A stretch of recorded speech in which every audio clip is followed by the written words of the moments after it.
Team India की हालत अब यहाँ तक आ चुकी है कि हम 2012 से जहाँ पर आज तक कभी भी T20 का सीरीज़ नहीं आ रहे हैं। मतलब हमने ऑस्ट्रेलिया में कभी सीरीज़ हारा ही नहीं। वो मेलबर्न का ग्राउंड जिस पर कभी धोनी की कप्तानी में हमने T20 मैच हारा था, वहाँ पर 17 साल के बाद हमने T20 मैच भी हार लिया। ये सारी चीज़ें हो गई ऑस्ट्रेलिया के खिलाफ दूसरे T20 मैच में जिस तरीके से हमने मैच को हारा है। अब सिचुएशन इतनी ज़्यादा बिगड़ चुकी है कि अगर अभी भी हमने बदलाव या सुधार नहीं किया टीम में, तो ये मैच हमारे लिए पूरी तरीके से डू एंड डाई होगा। तीसरा T20 मैच अगर हम यहाँ पर ये मैच हार जाते हैं तो फिर ऑस्ट्रेलिया में हमारा जो दबदबा है, लगातार सीरीज जीतना या सीरीज को लेकर के हम डोमिनेट करते हैं, वो सब सारी चीज़ें खत्म हो जाएगी। जिस तरीके से हमने वनडे में एक ऐसी सीरीज हारी है जिसमें ऑस्ट्रेलिया अपने फुल मेंबर के साथ नहीं थी। दूसरी, यहाँ पर भी T20 में अगर देखा जाए तो आपके पास तीसरे मैच से मैक्सवेल वगैरह उपलब्ध है और बहुत सारे अच्छे अच्छे प्लेयर आ जाएंगे और वहाँ पर अब टीम इंडिया के लिए मुश्किलें खड़ी हो रही हैं, क्योंकि यहाँ पर हम तीसरा T20 मैच भी हार सकते हैं। उस हारने में बहुत सारे लोग जिम्मेदार हैं और उसमें सबसे बड़ा अगर हमारी नज़र से कोई जिम्मेदार है ना, तो शुभमन गिल। भले शुभमन गिल ने सेकेंड T20 मैच में एक बेहतर पिच पर कुछ अच्छी बल्लेबाजी की है, लेकिन कहीं ना कहीं शुभमन गिल की वजह से पूरे टीम का बैलेंस बिगड़ा है। वो टीम जो हम एक समय देखा करते थे, जहां पर रिंकू सिंह और नीतीश कुमार रेड्डी, हार्दिक पांड्या जैसे बैट्समैन, मतलब टीमें डरती थी कि इन लोगों की बैटिंग बाकी है। एक सिचुएशन अब हमारे सामने ये आ चुकी है कि हमारे पास नीतीश राणा जैसा गेंदबाज को बल्लेबाज बना करके शिवम दुबे के आगे बैटिंग करवानी पड़ रही है। उस शुभमन गिल को केवल मैच में रखने के लिए, उसे फ्यूचर का कप्तान बनाने के लिए T20 में एडजस्ट किया जा रहा है, उसके कंपैरिजन में जो कभी T20 का बादशाहत हुआ करता था यशस्वी जायसवाल। पता है, ODI वर्ल्ड कप 2023 का ख़त्म हुआ, उसके बाद पहला ही सीरीज़ थी ऑस्ट्रेलिया के खिलाफ इंडिया में, ऑस्ट्रेलिया की टीम थी और उस समय जो बैटिंग किया था ना यशस्वी जायसवाल ने, हम लोगों ने पहली बार देखा था कि T20 में इतनी तेज बैटिंग कोई कर सकता है, वो यशस्वी जायसवाल ने किया था। 160 का स्ट्राइक रेट था बंदे का, 160 का। और अगर कंपैरिजन की बात करेंगे तो मैंने कुछ स्टेट्स भी निकाले हैं, तो अगर स्टेट्स की मैं बात करूंगा तो यहाँ पर मैं आपको बताऊं कि यशस्वी जायसवाल का जो स्ट्राइक रेट है तो वो 160 का स्ट्राइक रेट है। और जबकि मैच के बारे में अगर बात करूंगा तो मैच को भी मैं आपको बता देता हूं कि उस मैच में लगभग दोनों ने 22 इनिंग खेला है T20 में, चाहे वो शुभमन गिल हो या फिर यशस्वी जायसवाल हो। 22 इनिंग मतलब 22 बार दोनों ने बैटिंग की है। कुल रन की बात करेंगे तो 723 रन है यशस्वी जायसवाल का, और वहीं उसके कंपैरिजन में शुभमन गिल का मात्र 598 रन है। 598 रन है शुभमन गिल का, ये आप कंपैरिजन कीजिएगा।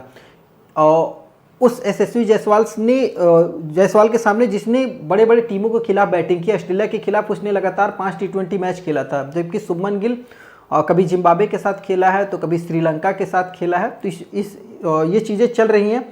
स्ट्राइक रेट की बात करेंगे तो 164 की स्ट्राइक रेट जा रही है यशस्वी जायसवाल की, वहीं शुभमन गिल की है 141, मात्र 141 की स्ट्राइक रेट है। एवरेज की बात करेंगे तो एवरेज में भी यशस्वी जायसवाल बेहतर है, 36 का एवरेज उसका है, 31 का एवरेज शुभमन गिल का है। अगर 100 की बात करेंगे तो दोनों का 100 लगभग बराबर ही है। 50 की बात करेंगे 50 की तो यशस्वी जायसवाल बेहतर है, 550 है, जबकि शुभमन गिल का मात्र 350 है। इसके अलावा चौके की बात करेंगे तो चौके में भी यशस्वी जायसवाल बेहतर है, 82 चौके मारा है, और जबकि वही शुभमन गिल मात्र 62 चौके। इसके अलावा छक्के की बात करेंगे तो शुभमन गिल का मतलब यशस्वी जायसवाल से कंपैरिजन नहीं है। यशस्वी जायसवाल ने 38 छक्के मारे हैं तो वहीं शुभमन गिल ने मात्र 23 छक्के। तो ये तो खैर कंपैरिजन है, और उस प्लेयर के साथ जो प्लेयर डोमिनेट करता है। और आप सोच करके देखिए कि अगर एक तरफ अभिषेक शर्मा हो, दूसरी तरफ आपके पास यशस्वी जायसवाल हो, और अगर ये दोनों ओपनिंग करने आए तो सामने जो बॉलर हो उसके ऊपर क्या बीतती है। बस एक हवा बनाया हुआ है कि यशस्वी जायसवाल जो है बहुत तेज़ खेलता है, शुभमन गिल स्टेबिलिटी लेकर के आएगा। अगर विकेट गिर रही है, भाई साहब कल विकेट गिरी है, ऐसा लग रहा था ताश के पत्तों की तरह टीम ढह रही है, गिर रही है, लेकिन वहाँ से आपका शुभमन गिल कुछ भी काम नहीं आ रहा था। वो यशस्वी जायसवाल जो टेस्ट में आपको हर मैच जिताता है, जिसके पास ऐसी स्टेबिलिटी है कि आपको ओपनिंग में उतर करके वो टीम को पूरी तरीके से बचाता है। जिस मैच में यशस्वी जायसवाल नहीं चलता है वो मैच हम टेस्ट हारते हैं। ये लगभग 90% आज के सिचुएशन में समय हो चुका है कि हम हार रहे हैं वो टेस्ट मैच। और वहाँ पर अगर आपके पास यशस्वी जायसवाल आपको ये लग रहा कि वो स्टेबिलिटी नहीं दे पा रहा, तो मूर्ख बनाना खास करके गौतम गंभीर आप बंद कर दीजिए देश को। और आपका शुभमन गिल हो सकता है बहुत अच्छा बैट्समैन होगा वनडे में, टेस्ट में, लेकिन T20 के लायक अभी डिजर्व नहीं कर रहा। मुकाबले अगर आपके पास यशस्वी जायसवाल उपलब्ध नहीं रहता तब हम मानते चलो ठीक है शुभमन गिल बढ़िया, लेकिन जब आपके पास शुभमन गिल है तो फिर जब आपके पास यशस्वी जायसवाल है तो शुभमन गिल की जगह बनती नहीं है। वही क्यों ना ऐसा भी किया जाए, और जब टीमें अलग अलग हो रही हैं तो कोच को भी अलग किया जाए। भाई जिस तरीके से VVS लक्ष्मण ने T20 की कोचिंग की और जिस तरीके से टीम को बनाया, असल में टीम तो उसने ही बनाया, VVS लक्ष्मण ने, तो क्यों ना VVS लक्ष्मण को T20 का नया कोच बनाया जाए। और गौतम गंभीर टेस्ट मैच देखे, वनडे देखे, और इनमें उनका परफॉर्मेंस जज किया जाए दोनों के कंपैरिजन में, फिर पता चलेगा क्या हो रही है कोचिंग। वहीं कुछ ऐसे प्लेयर हैं जिनको लेकर के एक हवा बना हुआ था शिवम दुबे को लेकर के, कि शिवम दुबे को केवल इसलिए खिलाया जा रहा है कि वो टीम इंडिया का लकी चार्म है। 37 मैच खेला है शिवम दुबे, और उस 37 मैच में टीम इंडिया आज तक कोई मैच हारी नहीं है, और फाइनली वो एक एल लग गया शिवम दुबे का। अब यहाँ पर जो लकी चार्म था वो खत्म हो गया, क्योंकि बैटिंग और बॉलिंग तो शिवम दुबे की आप खिला नहीं रहे हो, उस वजह से बैटिंग और बॉलिंग की वजह से तो वो टीम में था नहीं। क्योंकि जब आपको बैटिंग करवानी है तो आप उससे पहले नीतीश राणा को बैटिंग करवा रहे हो, बॉलिंग तो खैर शिवम दुबे को आती ही नहीं है। और बैटिंग में भी क्या आती है पता है, स्पिनर अगर आपके पास हो, वो भी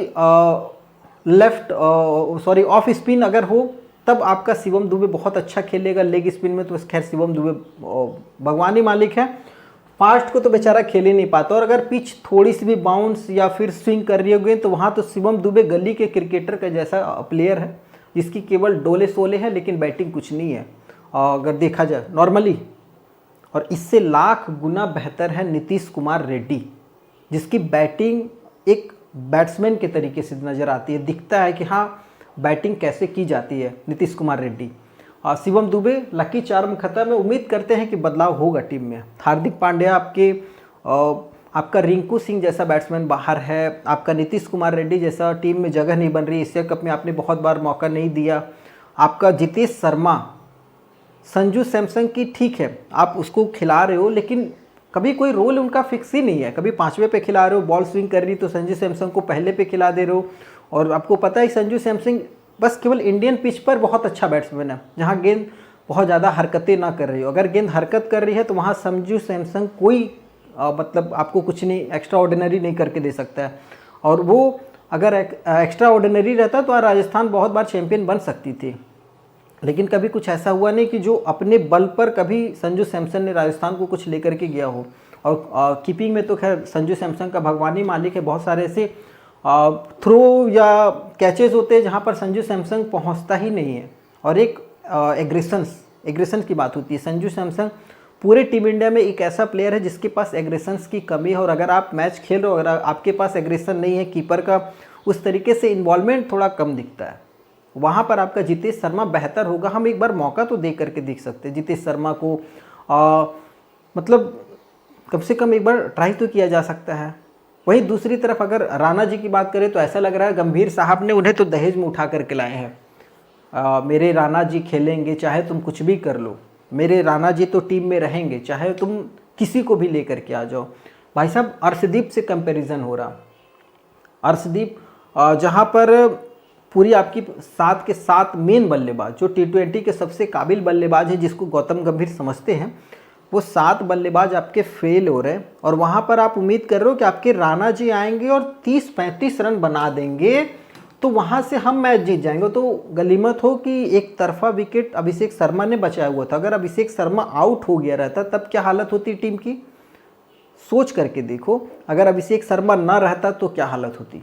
वहाँ आपके राणा जी से आप उम्मीद कर रहे हो कि ये जो 30-35 रन बनाएंगे तो टीम 120 पहुँच जाएगी, तो वहाँ से हम ये मैच जीत लेंगे। वहाँ पर राणा जी बहुत अच्छी बॉलिंग भी करेंगे। भाई साहब जितने रन उसने बनाए हैं उससे कई तेज गुना उसने रन दिए भी हैं बॉलिंग में तो खैर उसकी लाइन लेंथ कुछ भी नहीं है। आप राणा जी को बोल रहे हो कि लास्ट और ODI में उसने अच्छा परफॉर्मेंस किया क्योंकि हमने डांट लगाई थी, फटकार लगाई थी, तो आप मैच शुरू होने से पहले क्यों नहीं डांटते हो? डंडा लेकर के उसको छड़ी से मारो और छड़ी से मार करके उसको मैच में भेजा करो। कि देख अगर तू नहीं परफॉर्मेंस करेगा तो डंडे से तेरे पिछवाड़े पर मारूंगा, तुझे भगा दूंगा। हर मैच में ऐसा करना होगा, तब जाकर के हो सकता है हर्षित राणा बहुत अच्छी खेले। और जिस तरीके का आप समझते हो हर्षित राणा को लेकर के, खैर अर्शदीप आपका बाहर है, T20 का नंबर 1 बॉलर। रिंकू सिंह आपका बाहर है, उस रिंकू सिंह की जगह पर आप शिवम दुबे को खिला रहे हो। शिवम दुबे जिसको बैटिंग ही नहीं आ रही है, अगर आप केवल उसको एज ए बैट्समैन और लकी चार्म की वजह से वहाँ पर खिला रहे हो तो रिंकू सिंह उससे ज़्यादा खराब तो नहीं है हमारे हिसाब से। रिंकू सिंह लाख गुना बेहतर बल्लेबाज है शिवम दुबे के मुकाबले, चाहे वो स्पिन हो या फास्ट हो या कंडीशंस के हिसाब से खेलना हो। जहां हर्षित राणा खेल सकता है वहां शिवम दुबे आउट होकर के चले जाता है पहले ही गेंद पर। ये तो हमारी प्लानिंग है, स्ट्रेटजी है। खैर बहुत सारी दिक्कतें हैं और एक स्टेबल टीम अभी तक हम लोग ने नहीं डेवलप कर पाया है, जहाँ पर लगे कि हाँ हम फुल्ली एकदम डोमिनेट कर रहे हैं वर्ल्ड क्रिकेट को। जहाँ पर हमारे पास अगर 2 स्पिनर ना रहे तो हम फास्ट बॉलर से उम्मीद ही नहीं कर सकते हैं कि हमारे पास 2 ऐसे बेहतरीन फास्ट बॉलर हैं जो विकेट को ले सकते हैं। आपका बुमराह मैच हारे हुए मैच में विकेट ले रहा, वहाँ पर हम सेलिब्रेट कर रहे हैं चीज़ों को। हम तो मैच हार चुके हैं, वहाँ पर सेलिब्रेशन हो रही थी। काश अगर हमारे पास अर्शदीप सिंह रहता। अरे यार भले 1-2 मैच में विकेट नहीं लो, लेकिन वो है प्रॉपर बॉलर और उसका नज़ारा आपने T20 में देखा है, वर्ल्ड कप के फाइनल में यार, एशिया कप में भी हमको देखने को मिल रहा था। खैर ज़्यादा मौके तो मिले नहीं है, लेकिन जिस तरीके से कभी कभी मौके मिले उसमें उसने दिखाया, चाहे वो हांगकांग के खिलाफ ही मौका मिला हो लेकिन दिखाया था। और T20 वर्ल्ड कप को तो खैर कौन भूल सकता है, जिसमें अर्शदीप सिंह ने जो ओवर डाला था वो ओवर कोई नहीं डाल सकता था।